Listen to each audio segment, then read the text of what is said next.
Good morning. This is Dr. Rajesh Mehra from Chantilly Family Practice in Chantilly, Virginia. I'm so happy that you've decided to beam us into your homes this morning. As always, we try and bring you some very important health tips to better your health. Remember always what I say, health is wealth, and there's nothing like having good health. Today I'm honored to have in our studios Dr. Bilowus, who is the Director of Ablative Cancer Care for Virginia Urology. Dr. Bilowus, welcome, sir. Thank you, Raj. Well, I know you're a very busy man, operating here, working here, seeing a lot of patients. So we appreciate you taking time out this morning to be in our studios. I want to discuss a very important topic which we've started a dialogue on, is prostate cancer. There are many ways to treat it, I understand, but I also understand that you're involved with sort of a newer technique called HIFU.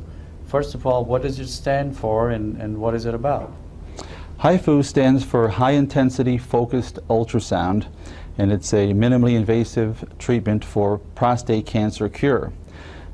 It's a development that's been ongoing for over 20 years throughout the world, and recently has come to light within the past 5 years in FDA trials and progress. Right. But of course, it's a little bit different than all the other current modalities and things that are available. How is it different? What's different about high intensity focused ultrasound is that it is not a radical therapy, and it's targeted towards a specific focal prostate cancer. So men who are diagnosed in an early stage do not require a radical surgery or severe radiation therapy with the known side effects that can occur with them. Okay.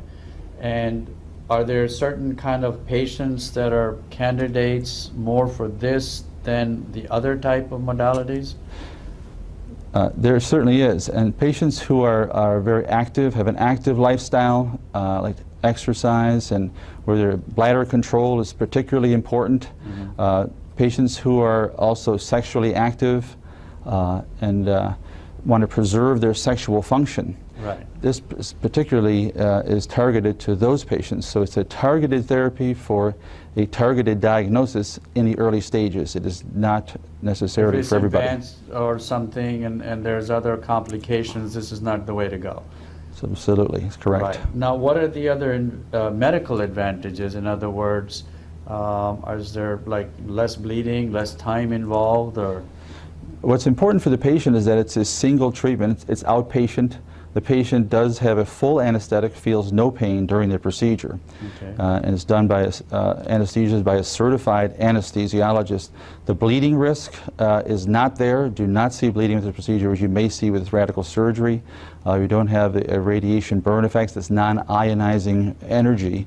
So you don't have damage to the surrounding tissues, and it can specifically target the blood vessels and nerve supply for erectile function in men, which runs alongside the prostate gland. So you can cure the cancer, but not have the severe side effects. Right. Now, the other sort of thing I understand is right now the FDA is still studying this, and there are ongoing trials within the U.S. Where does then one go to get such a therapy? This treatment is available in many parts of the world, as close as our border in Canada and our southern border in Mexico, where it's approved throughout the country.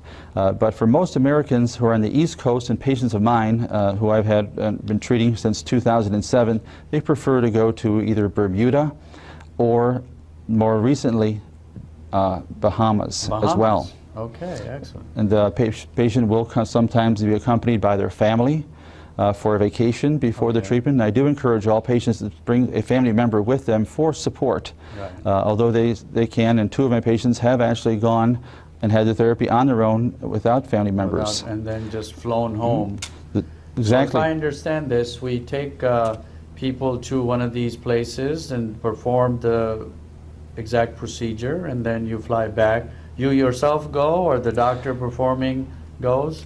I go myself as well with the patient, accompany the patient, and nursing staff will accompany the doctor and the patient. We're staying often in the same hotel, in fact, where we can see the patient preoperatively, give them instructions at the hospital the evening before, and see them postoperatively in the hotel. Excellent. Well, this sounds like almost like a vacation. Sign me up, right? Don't want to have prostate cancer, but a nice trip to Bermuda would be well.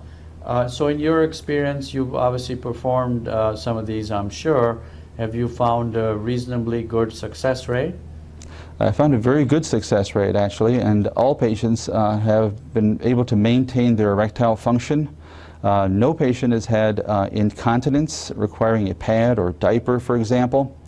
Also, no patient so far has needed a repeat treatment, which is possible should you have a recurrence, and we know that any type of prostate cancer treatment, whether you're going to have to do it again. Can possibly have to do it again, can recur. So surveillance, lifelong surveillance is required, as with all prostate cancer therapies. Excellent.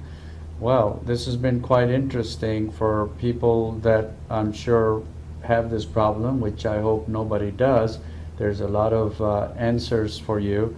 And stay tuned for future developments in this field, and keep an eye on the internet, and of course send in your email questions to the studio, and we'll get Dr. Bilowus to answer those for us. Thank you so much, sir, for being with us this morning. Thank you, Dr. Mehra, for inviting me here. It's a pleasure.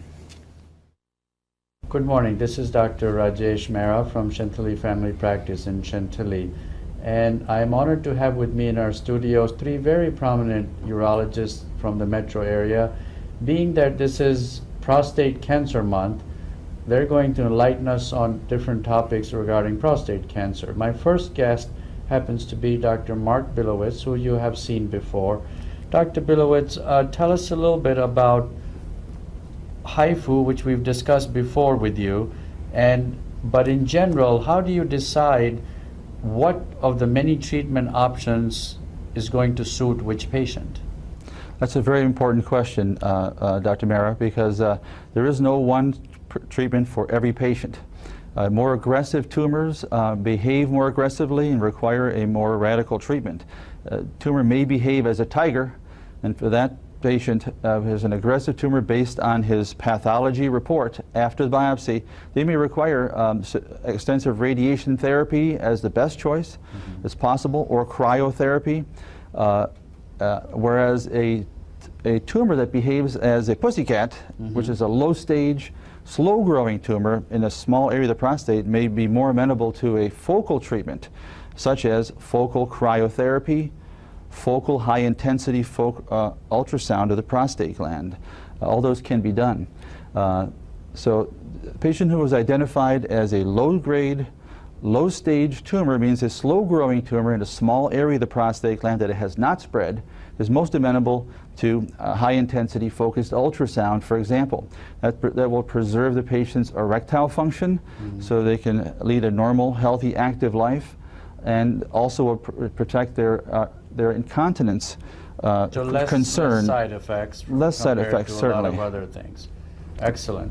Well, the other thing I wanted to really ask you is, it sounds like each patient, as always in medicine, needs to be individualized depending on what the options are. Now, all these options are amenable or available to most urologists in the area? All the options are available.